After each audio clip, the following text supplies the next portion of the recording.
The desert was too quiet, too still.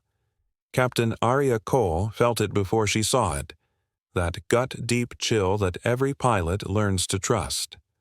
Below her, the jagged mountains of eastern Kandahar stretched like broken bones under the rising sun. Her Apache gunship moved as if it breathed with her, steady, focused, alive. But something in that silence wasn't right. "Eagle 1, you're clear for return." Her commander's voice crackled through the comms. She hesitated. "Negative, sir. Something's off." The sand shimmered. The horizon trembled. Then, just before she could blink, a flash of metal. The trap had been set. "Before I tell you what happened next, tell me in the comments where you're watching from. I love knowing who's listening." The missile streaked out of the canyon like a serpent of fire. Aria's instincts kicked in before thought could. She yanked the control stick, banking the Apache hard left. The blast rocked the air, a thunderclap that shook her bones and filled the cockpit with light. Smoke poured from her tail rotor. She was hit, but still flying. "Mayday! Mayday! This is Viper 9, taking fire." Her co-pilot, Lieutenant Ramirez, shouted over the alarm. "We're leaking fuel, Captain. We need to eject." "Not yet," she snapped. Her hands trembled, but her voice didn't. "Not while I can still fight." Below, the canyon floor erupted in chaos, armed insurgents swarming out of caves aiming at the sky. Aria's heart pounded, but a strange calm washed over her. She'd been here before, that razor's edge between fear and focus, between death and defiance. Then came the sound that would haunt the entire command center. A soft laugh. "Ramirez," she whispered, her lips curving into a smile that no one could see. "You ever think they underestimate us?" Through the comms, her laughter rang out, light, fearless, echoing against the roar of flames. And then, just before impact, she pulled something no one expected. The Apache nosedived. Not in defeat, but in precision. She wasn't escaping. She was hunting. The missile had forced her low, but at that altitude the insurgents were exposed. She switched the targeting to manual, every movement smooth and deliberate.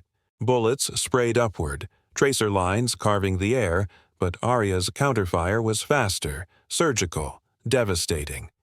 From the base, the men watching through satellite feed were silent.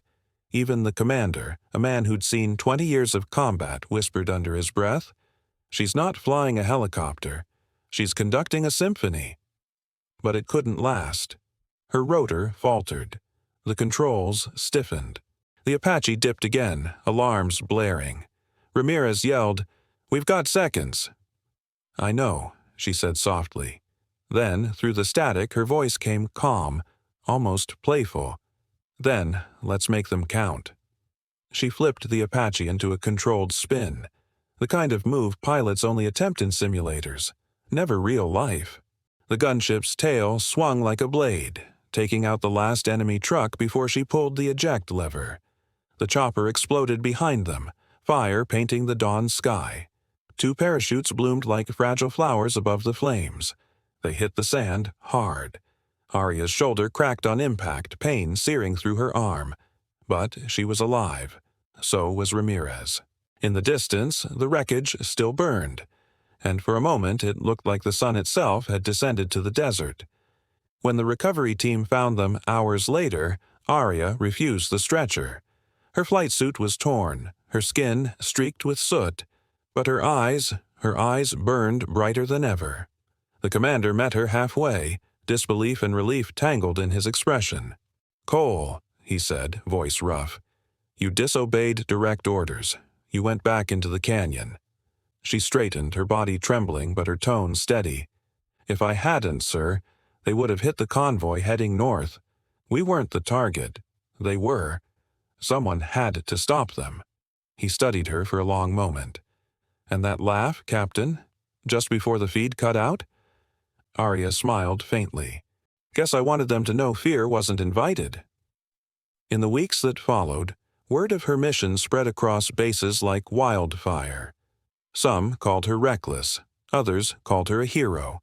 But the ones who'd seen the footage, who'd heard that laughter ring through chaos, said it was something else, something rare, courage in its purest form. Because bravery isn't always about survival. Sometimes it's about standing your ground long enough to make survival possible for others. She'd faced death and smiled back. Because courage doesn't vanish, it waits and it finds its way back. And somewhere, above another desert dawn, the wind carried that sound again. The echo of a woman's laugh.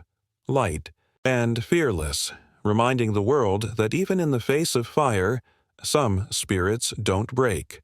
They rise. If Aria's story moved you, don't forget to subscribe to Whispered Words and share where you're watching from. Every comment, every listener, reminds us why we tell stories like this. Stories of strength, sacrifice, and the laughter that refuses to die.